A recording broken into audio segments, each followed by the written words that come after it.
This lesson is a quick look at the command line options that are available on the Java compiler.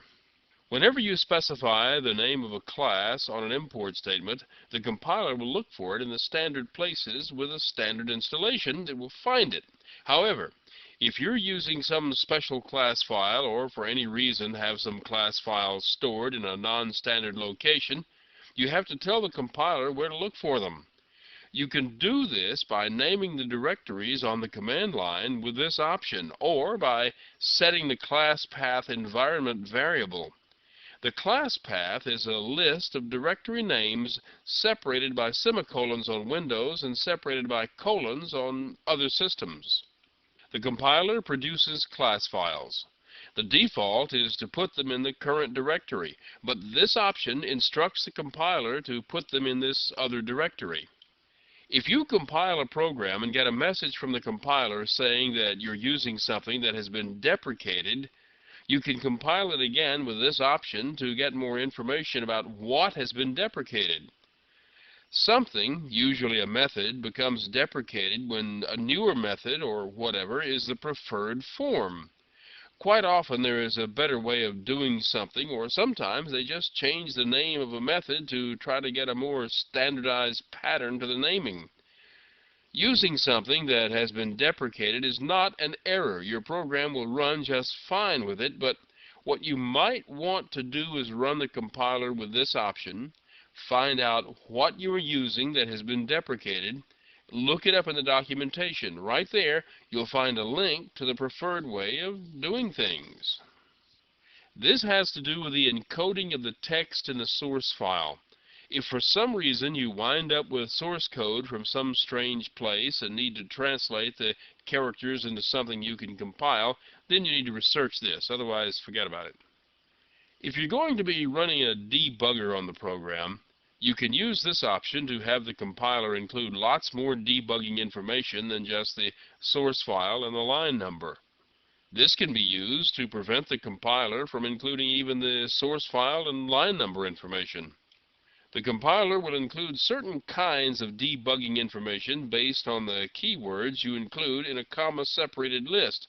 Now, there are only 3 of these keywords. This includes source file debugging information, line number debugging information, local variable debugging information. This option will print this list of options. This disables all warning messages. I'm sure there is a reason for this option, I just can't think of one right now.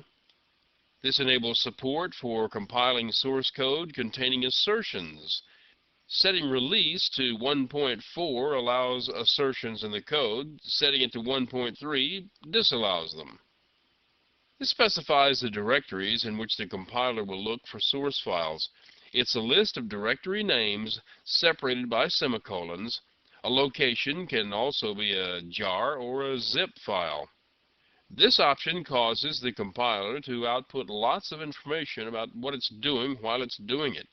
Each class file is compiled to be run with the current version of the virtual machine. Future virtual machines are expected to run it, but those from the past won't. You can specify that the compiler should produce a class file of the previous version by specifying this option. There are 4 versions that can be specified, and you write them just simple number.number. That's the major number and minor number. This option specifies directories containing a different set of standard classes than the ones installed with your compiler.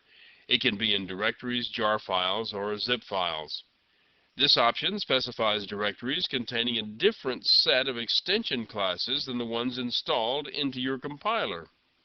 There are a few options that are not considered standard in Java, but they're included as sort of a test or a special case. Exactly what these options are will vary from one version of Java to the next. This displays the list of non-standard options.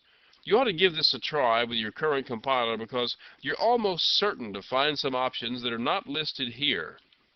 This redirects the message generated by the compiler into the named file. This can be handy when you get so many errors that they scroll off the screen and you can't see the first ones.